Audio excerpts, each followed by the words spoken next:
Salud de Bastian en Mar del Plata. Agus, contanos. Vivi, buenos días. Bueno, nuevo parte médico y preocupación por la salud de Bastian. Les cuento lo que dice el parte enviado recientemente por el Ministerio de Salud. El Ministerio de Salud de la provincia de Buenos Aires, a través del Hospital Materno Infantil Victorio Tetamanti, informa que continúa internado en la unidad de terapia intensiva el paciente de 8 años que sufrió un accidente el día 12 de enero en Pinamar. Durante la tarde de ayer se intentó retirar de manera programada el respirador para evaluar si el paciente podía respirar por sus propios medios. Se evidenció falta de respiración espontánea de probable origen neurológico, por lo que fue necesario reanudar la asistencia respiratoria. Se realizó una interconsulta con el servicio de otorrinolaringología para programar una traqueotomía con el objetivo de asegurar una vía respiratoria más estable. En el día de hoy se realizaron estudios complementarios para evidenciar posible daño en el sistema nervioso central pendiente a informe definitivo. El paciente continúa bajo estricto control médico y pronóstico reservado. Así finaliza el parte y esto enciende algunas alarmas con respecto a la salud de Bastian, que veníamos viendo que tenía alguna mejoría, pero en el día de ayer intentaron retirarle el respirador y no podía respirar por sus propios medios. Se está evaluando la situación y la situación de Bastian es muy complicada. No son buenas noticias, Agus, las que nos estás dando. No son buenas noticias. Intentan sacarle el respirador, no pueden, evalúan la traqueotomía entonces y hablan del sistema nervioso. Recién hiciste un comentario sobre ese último parte médico relacionado con eso, ¿no? O sea, estamos hablando de secuelas. Se realizaron estudios complementarios que van a estar esos resultados hoy por la tarde. Se está hablando de la posibilidad de evidenciar daño en el sistema nervioso central. Esa es la información que tenemos. Y la falta de la posibilidad de que respire por sus propios medios también puede deberse a esa situación, por lo cual vamos a estar muy atentos a la información que empieza a surgir con el correr de las horas para conocer en detalle los estudios que se le practicaron y cuáles son los resultados que arrojaron. La salud de Bastian tiene en vilo a todo el país, porque hemos seguido desde el primer minuto en que ha ocurrido el accidente cómo estaba Bastian, y toda la familia está pidiendo cadena de oración y reforzando este mensaje de buenas energías para Bastian en su recuperación. Y la última información que tenemos es que hay algunas complicaciones. Además, qué mala noticia, porque de hecho lo charlamos hoy temprano con la producción antes de empezar el programa, Agus, que si todo seguía como hasta ahora, entre hoy y mañana las noticias podían llegar a ser buenas. Pero este parte médico que ahí vamos a poner también en pantalla, que vos recién nos leías, cambia absolutamente todo, ¿no? Ahí tenemos el parte médico, el último parte médico que habla sobre el estado de salud de Bastian. Insistimos con esto, el Ministerio de Salud de la provincia de Buenos Aires, a través del Hospital Provincial Materno Infantil Victorio Tetamanti, informa que continúa internado en la unidad de terapia intensiva el paciente de 8 años que sufrió un accidente el día 12 de enero en Pinamar. Durante la tarde de ayer se intentó retirar de manera programada el respirador. Esta era la buena noticia, para evaluar si el paciente podía respirar por sus propios medios. Se evidenció falta de respiración espontánea de probable origen neurológico, por lo que fue necesario reanudar la asistencia respiratoria. Esto no es bueno, intentar quitarle el respirador y volver a colocarlo. Se realizó una interconsulta con el servicio de otorrinolaringología para programar una traqueotomía con el objetivo de asegurar una vía respiratoria más estable. En el día de hoy se realizaron estudios complementarios para evidenciar daño en el sistema nervioso central, pendiente informe definitivo. El paciente continúa bajo estricto control médico y pronóstico reservado. Entonces ahora, Agus, me quedo con esto, que se le realizaron estudios para evidenciar posible daño en el sistema nervioso central. Esos estudios que se le han ordenado van a arrojar un resultado que pueden llegar a ser también determinantes, ¿no? Sí, exactamente. Ahí se va a saber si ha tenido algún daño irreversible, tal vez, o no. Veremos cuáles son los resultados que van a arrojar en estos estudios, y van a estar seguramente en la tarde de hoy estos resultados, por lo cual hay que estar muy atentos a lo que suceda, a las novedades que envíe el Ministerio de Salud de la provincia de Buenos Aires, como lo hace cada día. Pero como bien decías vos, durante 2 días veíamos que no había muchos cambios en la situación de Bastian. No, y que los cambios... Había tenido fiebre, pero que iban para mejor. No había tenido... No, Agus, digamos. Había estado afebril, estaba un poco mejor, había tenido respuesta a los estímulos, pero recién recibimos este parte y realmente enciende todas las alarmas. Llegó a Mar del Plata, eso lo sabemos porque habíamos hablado con él, Matías Morla, el abogado que se va a encargar de representar al papá de Bastian. Sigue allá, ¿no, Morla, Agus? No, vino, Matías Morla vino... Fue y volvió. El día lunes estuvo reunido con los padres en el hospital un ratito, justamente se le empezaba a practicar la intervención a Bastian en ese momento, por lo cual después se reunió en el hotel algunos minutos y luego se retiró. Sí está al tanto de toda la situación, había que firmar algunos papeles nada más para designarlo oficialmente como su abogado y esa era más que nada la intención y conocer en profundidad a los papás. Bueno, no se pudo dar tal vez como el abogado lo esperaba, pero bueno, sí hubo un contacto entre ellos y ahora, bueno, ya está trabajando él y todo su equipo en lo que es la defensa del padre. Se están realizando las pericias en Pinamar a la camioneta y al UTV y bueno, obviamente la familia de Bastian, los padres están aquí en el hospital materno infantil. Ya se ha cumplido más de una semana. Con 5 operaciones en el medio para el nene, Agus. En una semana 5 operaciones. Exactamente. 3 en el hígado y 2 han sido en su cabeza, colocándole esta válvula para controlar la presión intracraneal. Después fue extubado y luego fue colocada una válvula de drenaje para toda esa zona que había tenido una hemorragia. Entonces, bueno, están cuidándolo muchísimo en el hospital materno infantil. Se había cerrado todo el área de terapia intensiva para evitar que haya gente en contacto con los chicos que están ahí y sobre todo también con Bastian, que estaba en un cuadro muy complicado. Se redujeron las entradas por el horario de visita y todo esto se hace para cuidar a Bastian sobre todo, pero la familia está ahí, no se despega ni un segundo del hospital y bueno, estábamos aguardando alguna noticia que siguiera en relación a los otros partes, pero bueno, acabamos de recibir esta información que realmente es preocupante. Sí, no es la noticia que queríamos escuchar, obviamente, porque no habla de una mejoría. La verdad es que no habla de una mejoría. Agus, quédate, pero lo quiero sumar a Gustavo Francone, abogado, está con nosotros. Siempre es un gusto. Perdón, Gastón, gracias por estar con nosotros. Hoy es un día muy importante porque recién lo decía Agustín también. En Pinamar se están desarrollando las pericias, tanto a la 4x4 como al UTV donde viajaba Bastian. Doctor, en las últimas oportunidades que hablamos con Agustina Maggi le preguntábamos sobre los papás de Bastian y fundamentalmente sobre la mamá. La mamá decía, lo único que me importa ahora, por supuesto, es que mi hijo se recupere. Y después voy a hablar de todo lo que tiene que ver con lo legal, con lo penal. Eso viene en una segunda parte, ¿no? Gracias por la invitación.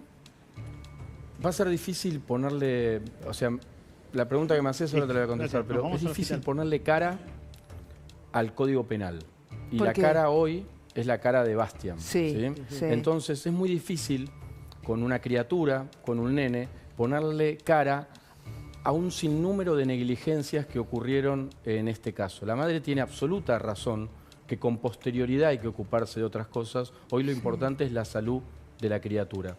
Aquella famosa teoría de los 2 demonios, hoy en este caso concreto es la teoría de los 3 demonios y de los incumplimientos desde toda óptica, desde donde miro. Si lo mirás desde la camioneta, si lo mirás desde el UTV, si lo mirás desde el Estado con el incumplimiento de una zona prohibida, están queriendo asignar responsabilidades a un lugar en el cual no debería ocurrir y no debería transitar y no debería acontecer ningún hecho como los que acontecieron. Claro, Gastón, pero vos estás mostrando, digamos, distintas ópticas. Lo que pasa es que después hay que resolver la responsabilidad. No tengas ninguna duda. ¿Y eso cómo se hace? Y quizás son todos responsables. La teoría de los 2 demonios dice que los 2 son malos.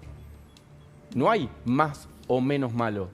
Entonces, vos tenés el artículo, desde el artículo 94 de las culposas, después tenés las lesiones desde leves, graves y gravísimas. Hoy Bastian está transitando entre lesiones graves y gravísimas, siempre y cuando, y Dios quiera, no tenga un desenlace. Por eso es feo ponerle cara a esto, porque el agravamiento, ¿sí?, también va hacia arriba. No, y además es horrible hablar de responsabilidades cuando inclusive los adultos pueden haber tenido responsabilidades. Nadie tiene duda que el padre no quiso que esto ocurra, pero está imputado. La que conduce, pero porque no lo exime de responsabilidad ser el padre. Entonces, ¿Cómo un padre va a poner en riesgo la vida de su propio hijo? Es antinatural. Abstraigámonos un minuto de Pinamar y llevemos esto a un, como dicen, mal dicho, ahora lo voy a explicar, accidente de tránsito. Común en 2 calles. El accidente no es un siniestro. El siniestro no es un accidente. El accidente es aquello que no se pudo prever y es un caso fortuito. El siniestro es lo que pudo preverse y aconteció. Exacto. ¿Estamos de acuerdo? Sí. En esa diferencia, los siniestros en la República Argentina, que es uno de los países con el índice más alto de accidentes automotor, se resuelven no en la justicia penal, se terminan resolviendo en la justicia civil con una indemnización de una compañía de seguro porque es obligatorio el seguro. Acá ni siquiera sabemos si el UTD, el UTV tiene seguro, no tiene seguro, si está en regla, no está en regla, si había un registro habilitante. ¿Por qué?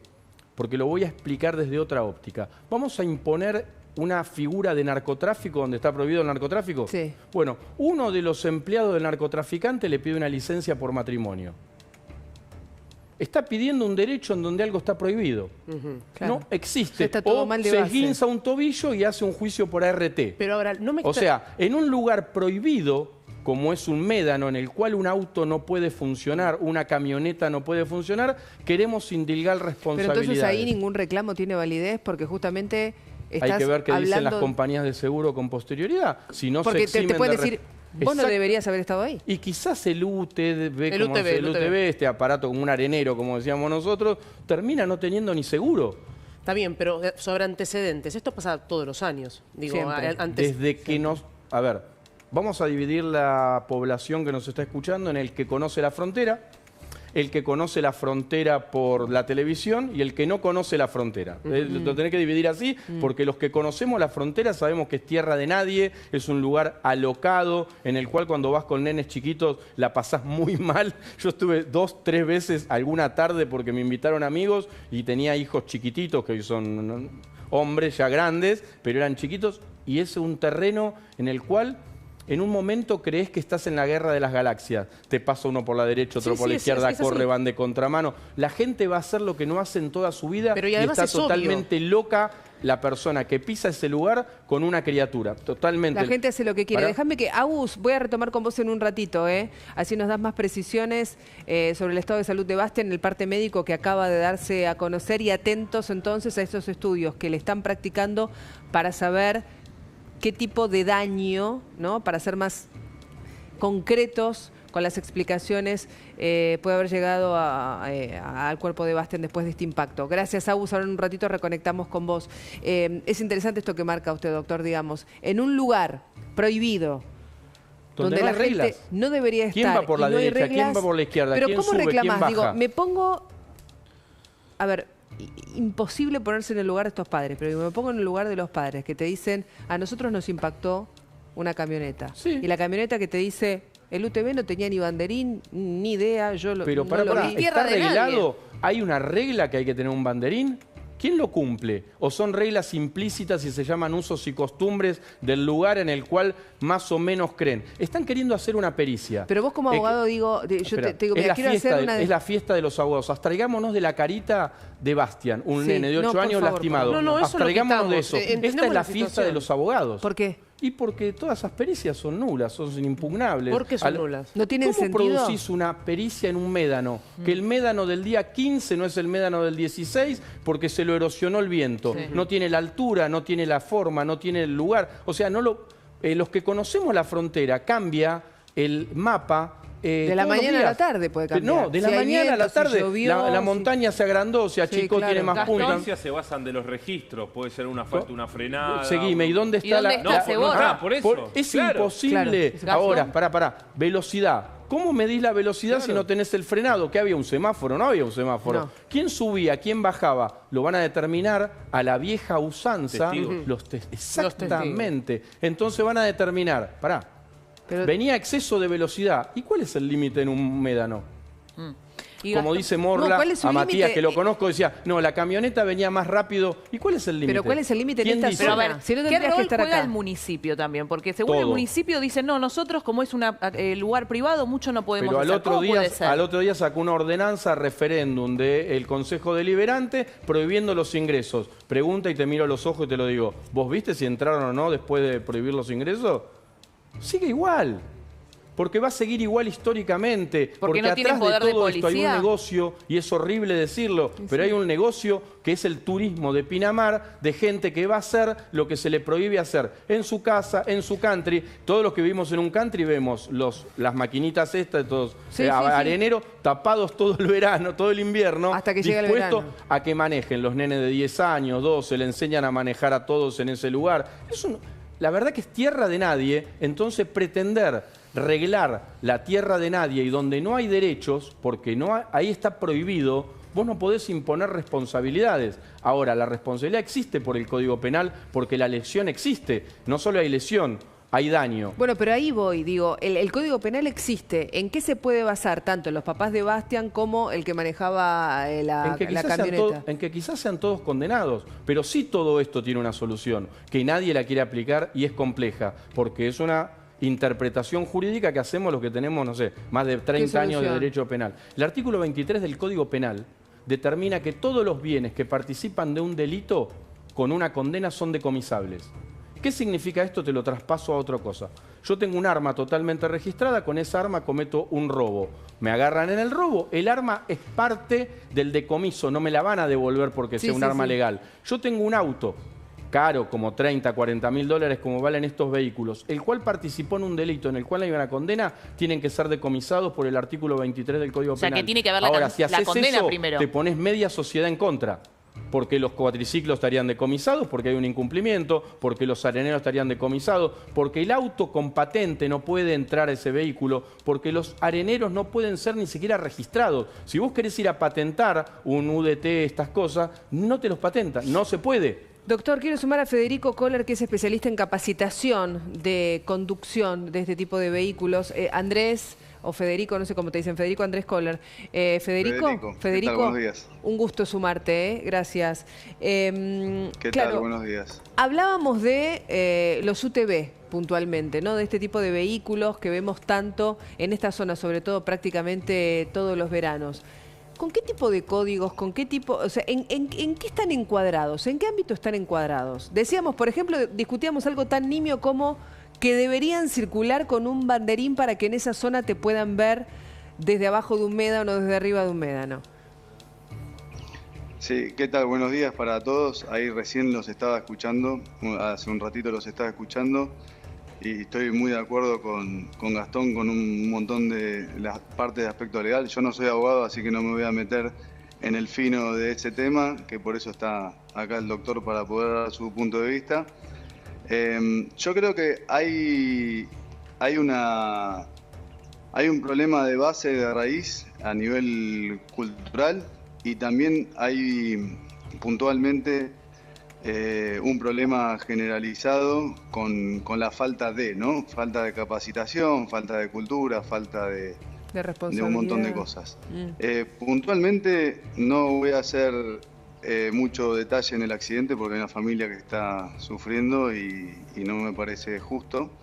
Lo que sí creo es que tenemos que aprender de estas cosas y también aprender a comunicar que no tienen que pagar justos por pecadores con estas cosas, porque si nosotros tenemos en cuenta el global de la cantidad de estos vehículos que existen en esta zona durante todo un verano, estamos hablando entre 5.000 y 7.000 vehículos entre cuatriciclos y UTV, y si vamos a los porcentajes de cuántos se utilizan de manera constante, podemos hablar 50% al mismo tiempo, estamos hablando de 2.500 vehículos. La cantidad de accidentes que hay, si bien son graves y son muy llamativos y terribles, no son tantos en base a la cantidad de vehículos que tenemos circulando. Para mí la solución de esto no es prohibirlo, porque si vos lo prohibís se te va a trasladar el problema a otro lado. Vos lo vas a prohibir en Pinamar y te va a aparecer en otro municipio y el problema lo vas a seguir teniendo. Y acá lo que hay que hacer es hacerse cargo del tema y reglamentarlo y ponerlo de manera regular. Porque no es el general y no es la mayoría, ¿sí? Es un porcentaje muy bajo, que lamentablemente son accidentes muy graves, que no quiere decir que sea la mayoría, pero son accidentes muy graves en un porcentaje muy bajo. Y acá entonces creo que lo que hay que hacer es tomar cartas en el asunto de todo tipo de organización, privados también, nos podemos incluir también los privados, sí, y empezar a concientizar y a capacitar y a controlar y reglamentar este tipo de actividad. Yo te hago una pregunta muy sencilla, les hago una pregunta a todos ustedes. Sí. Ustedes hoy se compran una paleta de pádel y ¿qué hacen? La usan en una cancha de pádel. Sí. Se compran una raqueta de tenis y van a jugar a una cancha de tenis. Ahora, se compran un UTV que ya está liberado, que está reglamentado la venta, lo que sea. ¿Dónde lo usan? No tenemos respuesta para eso. Claro, bueno, pero nos hablaban de un circuito, de la posibilidad de un circuito, de utilizarlos ahí. Exactamente, eso es lo correcto. Del lado de Villa Gesell existe el circuito del enduro del verano, el cual está reglamentado, tiene un sentido de circulación y tiene medidas mínimas de seguridad como para que este tipo de cosas no pasen. Por ejemplo, encontrarse dos vehículos de frente. Entonces, si todos giramos para el mismo lado, difícilmente te encuentres con alguien de frente. Lo que ocurre y está cercado, es que no pueden entonces no pueden ingresar. Federico, disculpa, sí, lo que ocurre es que no pueden convivir los vehículos registrados, los que tienen patente, como la Amarok, como cualquier vehículo que entra a la frontera 4x4, con un UTV que no está apto. O sea, son diferentes. Estoy totalmente de acuerdo con vos. Los UTV están diseñados para ir hacia adelante únicamente. O sea, no tienen resguardo, nunca chocan con nadie de frente, no tienen resguardo adelante. Son vehículos especiales para otra cosa. Entonces, papas con papas, banana con banana, peras con peras. No podemos mezclar las cosas. Federico, gracias por el contacto. Por eso digo de regularizarlo y poder determinar zonas para la utilización de estos vehículos y que no se mezclen con los vehículos registrados, como bien decía Gastón, porque en realidad son vehículos agrícolas, entran dentro de la categoría de agrícolas, o sea, son para el uso dentro de propiedades privadas. Mira. Gracias, Federico, y gracias, doctor, como gracias siempre. A ustedes por la invitación. Bueno, hacemos la pausa, la primera, estamos de vuelta con mucha más información hasta las 14, ya venimos, quédate.